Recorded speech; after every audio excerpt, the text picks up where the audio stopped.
재개발 지역에 투자를 하는 이유는 미래 아파트를 선점하려는 이유가 뭐 거의 대부분일 것 같은데요. 근데 우리가 재개발 제대로 하는 게 좀 없습니다. 정창래 대표가 지금 다 정리해 드리도록 하겠습니다. 예, 보통 재개발 얘기만 하면 또 재건축 얘기만 하면 상당히 좀 심플한 내용인데 많이 좀 어려워하시거든요. 오늘 아마 이거 한 5분에서 한 10분 정도 방송 시청하시면요. 재개발에 관련된 뭐 이제 궁금증이라던가 아니면 의문점, 그다음에 앞으로 재개발이 어떤 식으로 이제 갈 것인지에 대한 뭐 미래 전망까지도 어느 정도는 우리 시청자님도 좀 예측을 하실 수가 있을 거예요. 예. 자, 예전에는요. 그다음 어떤 지역에 재개발 구역 지정해주고 그냥 재개발했어요. 그러니까는 지역적으로 개발을 해줬다라는 거죠. 지역적으로. 서울을 놓고 막 군데 이렇게 막 그러니까 체계적이지 못하게 군데 개발을 하다 보니까 재개발의 기본적인 목적은 새 아파트도 올리는 것도 있지만 기반시설 정비가 또 하나의 목적이거든요. 자, 그런데 이렇게 띄엄띄엄 하다 보니까 기반시설이 제대로 정비가 안 되는 거예요. 예, 그래서 나온 게 어떤 거냐면요. 광역적인 개발, 재개발들이 모여서 뉴타운이 나온 겁니다. 뉴타운.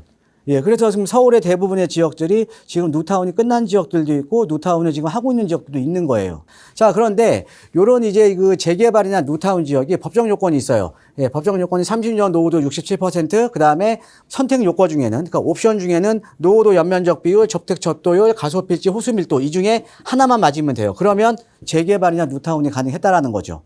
그래서 이제 재개발과 뉴타운 시장을 거쳐서 지난 시장님께서 이제 뉴타운 출구 전략이라는 정책을 폈습니다. 예, 그러니까 서울에 재개발 뉴타운을 통해서 막 주택 공급을 하다가 재개발을 어떻게 보면 재개발을 약간 막았다라는 거죠. 근데 왜 재개발을 막았을까요? 왜? 모든 정책은 사실 선의로 하는 정책이거든요.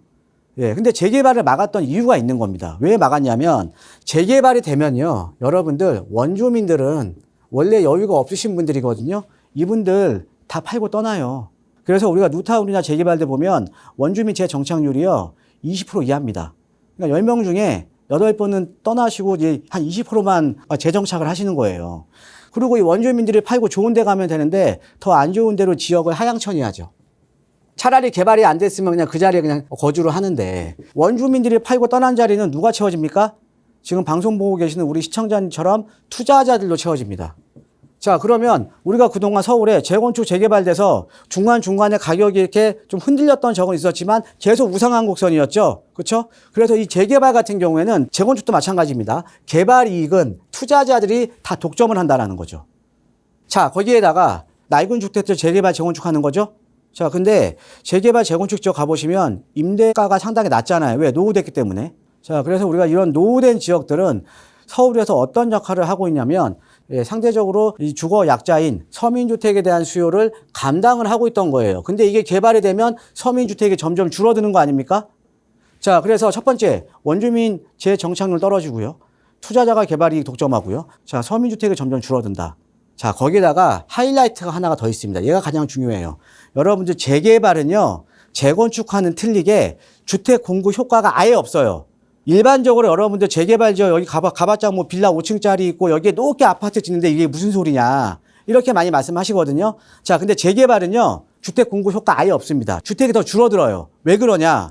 자, 우리가 재개발 지역에는 빌라라든가 연립, 단독, 다가구 같은 여러 유형의 주택들이 있습니다. 자, 근데 그 중에서도 다가구 주택 비율이 상대적으로 높아요. 자, 다가구 주택 지금 8가구, 10가구 살고 있는데 주인 소유 1명이에요. 자, 그러면 다가구 주택 지금 8가구 살고 있으면 아파트 몇 채 줍니까? 소유자한테 원칙은 하나밖에 안 줘요. 즉 어떤 의미냐? 가구 수가 줄어들어 버려요. 가구 수가. 자, 예를 들면 여러분들 그 한남 뉴타운의 한남 3구역 거의 이주 끝났거든요. 한남 3구역에 아파트 들어서는 총 세대 수가 5,800세대입니다. 자, 그런데 이주 가구 수는요 8,300가구예요. 그러니까 사실은 예전 시장님께서 뉴타운 출구 전략이라는 정책을 폈던 겁니다. 예, 그러면서 많은 지역들이 구역증 해제가 되면서 이제 신축행위가 가능해지면서 지금 노후도 요건이 크게 떨어져 버린 거예요. 아까 제가 재개발이냐 뉴타운은 뭐예요? 30년 67% 맞춰야 된다 그랬잖아요. 근데 노후도가 안 맞아요. 그 노후도가 안 맞으면 어떡합니까? 예, 노후도 떨어뜨려야죠. 그죠? 그래서 서울시에서 22년 1월 달에 모아타운을 발표를 한 겁니다.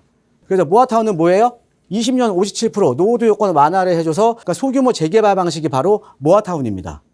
자, 그런데 이렇게 해도 재개발은 태생적으로 주택 공급 효과가 없어요. 그럼 뭔가 우리가 다른 방법을 광고를 해야 되는 거 아닙니까? 그게 바로 어떤 방법이냐면, 자, 그러면 야, 재개발할 때 우리 용적률 높여주자. 용적률 200% 주지 말고 500%로 가자. 이런 논의들이 있었을 거 아닙니까? 예, 그래서 자, 우리 고밀 개발하자. 용적률 200% 하지 말고 500% 하면 어때? 그러면 주택 공급 효과도 크잖아요. 그죠? 그런데 고밀도 개발을 하게 되면 서울 같은 경우는 인프라가 감당이 안 돼요. 특히나 도로 같은 경우는 감당이 안 돼요. 우리가 도로를 넓힐 수가 없잖아요. 서울은. 그렇죠? 예, 어떤 지역이 만약에 신도시로 개발이 된다. 고밀도에 맞춰서 도로도 미리 넓혀 놓으면 돼요. 근데 서울은 도로 넓힐 수가 없죠. 그렇죠? 자, 그러면 우리가 고밀도로 재개발을 했을 때 교통에 대한 영향이 가장 적은 지역 어디냐? 바로 역세권이죠. 그래서 역세권 개발이 지금 활성화가 되고 있는 겁니다. 그 다음에 역 주변이 어때요? 선호도가 상당히 높을 거 아닙니까? 주거 선호도도. 그렇죠?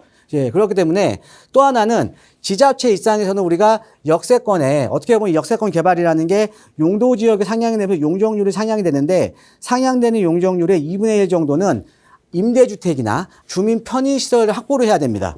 지자체 입장에서는 상당히 역세권 사업을 반길 수밖에 없겠죠. 그렇죠? 그 다음에 사업 주체, 조합 입장에서도 용도 지역이 상향이 되니까 사업성이 어마어마하게 좋아지는 거예요. 이게 바로 서로 윈윈할 수 있는 개발 방식이 역세권 활성화 사업입니다. 사실 그래서 서울시에서는요, 지금 역세권 활성화 사업이라든가 역세권 시프트 같은 역세권 개발 사업에 가장 많은 지금 힘을 쏟고 있는 겁니다.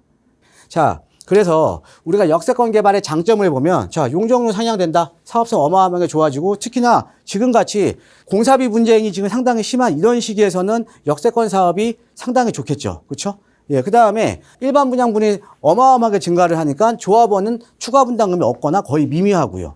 자, 그 다음에 소액 투자자 입장에서는 사업성이 좋으니까 아무리 작은 지분을 갖고 있어도 30평대 이상 배정이 그냥 된다라는 거죠. 그러니까 소액 투자하기도 상당히 좋죠. 자, 그런데 단점도 있어요. 단점. 아무래도 고밀도로 개발이 되니까 고밀 개발에 따른 단지 내 쾌적성은 좀 떨어지겠죠. 그렇죠? 단지 내 쾌적성은. 그 다음에 또 하나가 지정 요건이 도정법 사항 중에 가장 까다롭습니다. 아까 제가 말씀드렸듯이 혜택은 많아. 인센티브는 많은데 역세권 개발하는 지역이랑 여기서 조금 떨어진 지역이랑 사실은 형평성에 대한 논란이 불거지잖아요. 예, 그러다 보니까 지정 요건이 도정법 사업 중에서 가장 까다로워요. 이 지정 요건이 뭐냐? 첫 번째, 자, 노후 불량 건축물 비율, 노후도 비율 60% 이상 돼야 되고요. 그 다음에 1차 역세권 옆방권 350m 이내 2종 일반 주거지역 이상이어야지 되는 거고, 얘는 필수 요건입니다. 그 다음에 선택 요건이 뭐냐? 150제곱미터 이하 가수 필지 비율, 즉 45평 이하로 이루어져 있는 필지들, 작은 필지들이 역세권인데도 이런 자잘한 필지들이 40% 이상이어야 돼요. 아니면 역세권인데 점일 이용하고 있는 2층 이하 건축물 비율이 50% 이상 돼야 돼요. 즉 뭐냐? 역세권 개발은 어떤 의미냐면 노후도가 높은 역세권 350m 이내에 지금 현재 저밀 저이용되고 있는 지역을 고밀도로 개발하겠다라는 게 역세권 개발입니다. 그러니까 지정 요건이 너무 까다로운 거죠. 예, 근데 사업성은 되게 좋다라는 거죠. 시세 차익도 클 수밖에 없죠. 그죠? 그래서 여러분들 이 역세권 개발 투자 전략을 어떻게 한번 하셔야 되냐면 신설, 지금 공사를 하고 있는 신설역도 가능합니다. 네, 그러니까 이런 지역을 미리 찾아 들어가면 내가 소액으로 투자가 가능하겠죠. 또 하나는 1차 역세권 옆방권 350m 이내 반드시 확인하셔야 되고요. 350m 이내로 모든 구역에 대한 섹터가 다 들어와야 됩니다. 자, 그 다음에 역세권 중에 노후도 높은 지역 중에 2층 이하 건축물 비율이나 가수필지 비율이 낮은 지역은 분명 역세권 개발로 갈 수밖에 없습니다. 왜? 사업성이 좋기 때문에. 예, 그래서 이런 지역들이 아직은 서울에 지금 남아 있거든요. 그래서 이런 지역에 상대적으로 소액으로 투자를 하면서 현재 추가 분담금에 대한 걱정도 상당히 덜고요. 예, 갈 수 있는 사업이 바로 역세권 개발이다라고 이제 보시면 되겠습니다. 이번 주 그 세미나에서는요, 소액으로 어떻게 보면 시대 차익을 극대화할 수 있는 이런 투자 전략에 대해서도 준비를 해놨으니까요. 예, 세미나에 관심 있으신 분들은 많은 참석 부탁드리겠습니다.